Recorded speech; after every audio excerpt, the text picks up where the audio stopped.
Hi everyone, my name is Kennedy Oxman and I am going to be presenting Tourette syndrome with my group Jack and Michael. So we're going to start with the behavioral manifestations, which in simpler terms is just going to be the signs and symptoms. So to start off, what is Tourette syndrome? Tourette syndrome is a disorder where people have repeated motor and vocal tics that severely affect daily life. And what are these behaviors associated with these tics? For motor tics, this will normally include eye blinking, facial movements, head jerks, shoulder shrugs, arm or leg movements. And then for our vocal tics, which is going to be the sounds, it's going to include throat clearing, coughing, sniffing, grunting, and repeating words and sounds. There's obviously more that you can include, but these are just the general and most common. Moving on, for more signs and symptoms, we're going to start with the main behavioral ideals. So, as we mentioned before, there's the motor and vocal tics. As well, there's the urges and tensions that people with this disorder have before a tic, which is extremely uncomfortable for them because it's almost like a movement they cannot control. And so that tension building up is highly uncomfortable. And then talking about how it starts, it is onset in childhood and it does tend to peak in early adolescence with a partial improvement later on. So it is just mainly affecting people in childhood as well as early adolescence. And then more behavioral manifestations that can be included with this disorder is having an ADHD type behavior, having OCD, obsessive compulsive disorder, having aggression and rage, as well as an increase in anxiety, depression, self injury, and sleep issues. And then our next slide is going to be our visual aid. This video shows an example of how people may act who have this disorder and how it could look, and it as well explains the syndrome and how it acts in a person's childhood.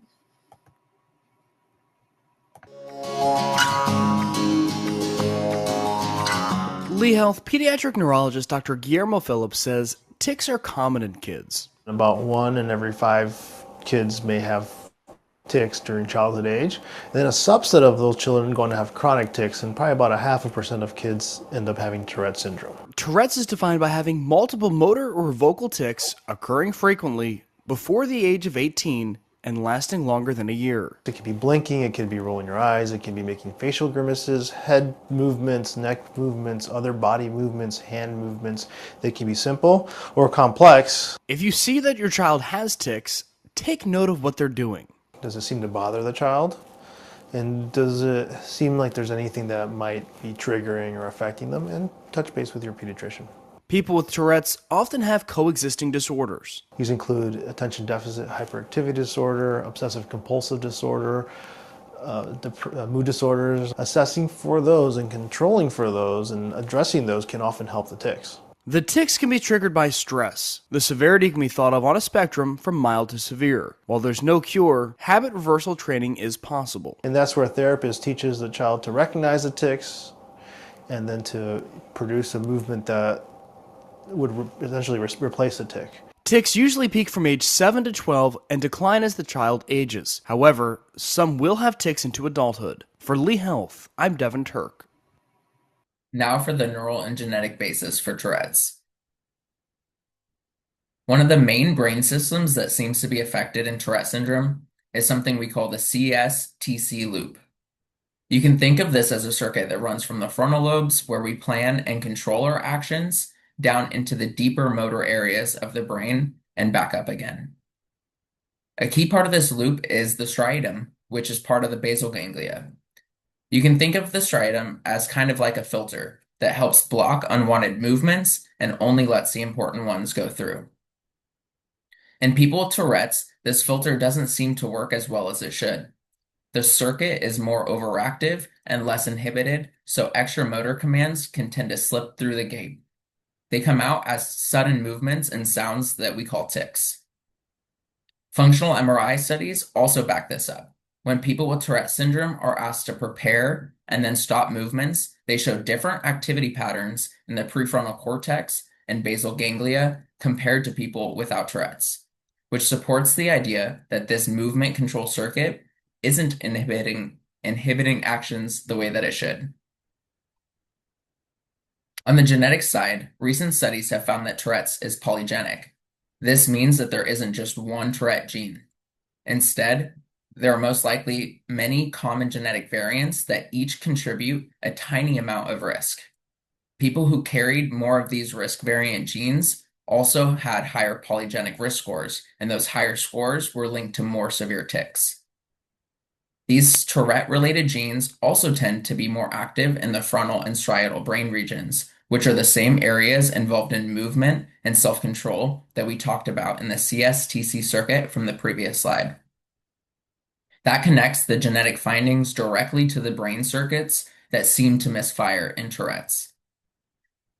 Twin studies also back this up. In a classic twin study from 1985, Price and colleagues looked at same-sex twin pairs where at least one twin had Tourette syndrome. They found that 53% of identical twin pairs were both diagnosed with Tourette's. They compared that to the fraternal twin pairs where only 8% of them both had Tourette's. That big difference of percentages tells us that Tourette's is highly heritable, but the fact that it's not 100% for the identical twin pairs also shows us that there are other factors like environment and epigenetics that may also play a role.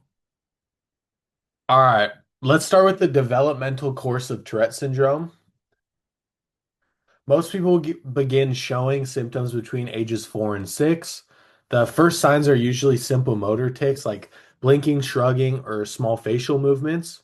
These early tics are mild and also may go unnoticed at first. Tics usually follow a waxing and waning pattern, meaning they can change in intensity and location over time. So, for example, if someone with Tourette's is stressed out, that would usually cause a waxing pattern where the tics get more severe and frequent. And then if someone's, let's say, sleeping, that would be more of a waning pattern where it's more relaxed and they're not as severe.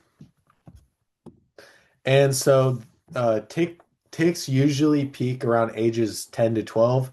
Around this time, vocal tics such as throat clearing or sniffing usually begin. Tics may also become more complex during this period. Social and emotional effects are the strongest in middle childhood and adolescence. Children are pretty cruel, so this causes that some children with Tourette's may start feeling some embarrassment or anxiety about their symptoms. They also can be seen with some co-occurring conditions such as OCD, ADHD, or anxiety that may also start to appear during these years. During the teenage years, many individuals experience improvements in tics. By the start of adulthood, outcomes usually they're usually split roughly into thirds. So about 1/3 of individuals have very mild symptoms, 1/3 have no symptoms at all, and the other 1/3 have persistent tics. And even for those with ongoing persistent tics, most develop coping strategies that allow them to live full, normal, healthy, successful lives. Now let's talk about some possible treatments for Tourette syndrome. So one of the most effective non-medication treatments is comprehensive behavioral intervention for tics, or CBIT. CBIT teaches awareness of pre-tic urges and uses competing responses to reduce or block tics. Habit reversal training, otherwise known as HRT, is a core part of CBIT, helping individuals identify triggers and develop alternative behaviors. Exposure and response prevention, ERP, gradually exposes a person to the urge and teaches them to delay the tic response. The main benefit of behavioral therapy is that it can significantly reduce tic severity and frequency without taking medications, and a lot of medications have side effects. So it's a really big upside to these behavioral treatments rather than just taking a bunch of medication. Okay. When tics interfere with daily life, medications can be used. Dopamine blocking medications like uh, risperidone and aripiprazole are often prescribed and typically reduce tic intensity and frequency. Dopamine depleting medications such as tetrabenazine can help with dopamine blocking drugs um, cause too many side effects. They can help when dopamine blocking drugs cause too many side effects, and non-traditional medications like clonidine or guanfacine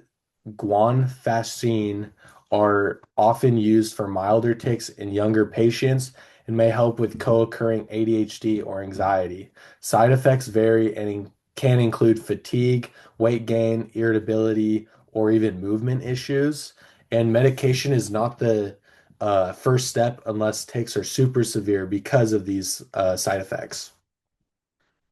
So for severe or treatment resistant cases, deep brain stimulation, or DBS, is a surgical option where electrodes are placed in specific brain regions to regulate tic activity. Botox injections can also help with painful or very localized motor or vocal tics. Education, um, and environmental support are important for reducing stress-based tic worsening. Teaching schools, families, and peers about Tourette syndrome, it helps create understanding and supportive environments for those who have Tourette syndrome. Lifestyle and complementary approaches such as exercise, mindfulness, adequate sleep, and structured routines aren't really cures, but they can help improve tic control and overall quality of life.